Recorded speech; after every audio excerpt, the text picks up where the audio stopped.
Hi again then guys, and so we've got another GranTurismo 6 top speed tune for you, and as we work through each evolution of the Mitsubishi Lancer, we're now on the Evo 2, not really doing them in order, but whatever.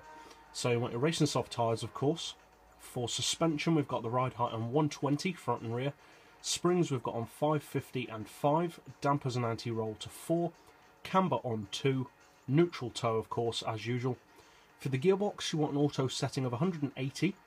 Then for the individual gears, we've gone for 2360, 1600, 1185, 910, 737 and 620 with a final drive of 3.8.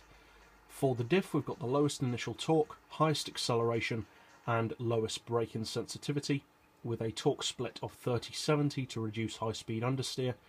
All the power upgrades, of course, and although I haven't fitted it, I would, as always, recommend NOS. And, of course, you want the level 3 weight loss package. Traction control is, of course, turned off, as always. And so, as I alluded to in my tune setup a few days ago for the first generation Evo, the difference between the first 2 or 3 Evos doesn't really change that much. They do get quicker, of course, but the change in spec between the first few models, especially the first 2, isn't that drastic. They're very, very similar cars in terms of on-paper specs. But this one is slightly quicker. The first generation Evo, of course, did around 223-ish miles per hour. This one does around 225, 226, so it is a little bit quicker. And I think, personally, this is probably my favourite Evo out of all of them, I think. Even up to the Evo 10, I think the Evo 2 is my favourite. And the reason for that is because I like cars that are underappreciated, cars that people just don't use.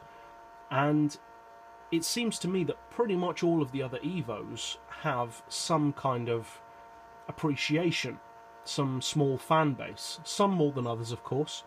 But the Evo 2, of course it does have fans, but of all the Evos it's kind of the overlooked model, because it's not the original, so it doesn't have the importance of that car. It doesn't have the eye-catching bodywork of the Evo 3, and obviously from the Evo 4 onwards it's just completely outclassed technologically. So the Evo 2 kind of falls into a no man's land of not being used that much by most people, and I like that. I like it more than all of the others because it's underappreciated, and for its power, similar to the Evo 1, it has very respectable performance. It's not phenomenally quick, of course, but for a car with around the mid 500 horsepower region, it's got a good top speed, and it has some draft potential, as you can see, around 500 or 600-ish RPM of draft potential. So you should be able to quite easily slipstream up around the 240 region, maybe a little more.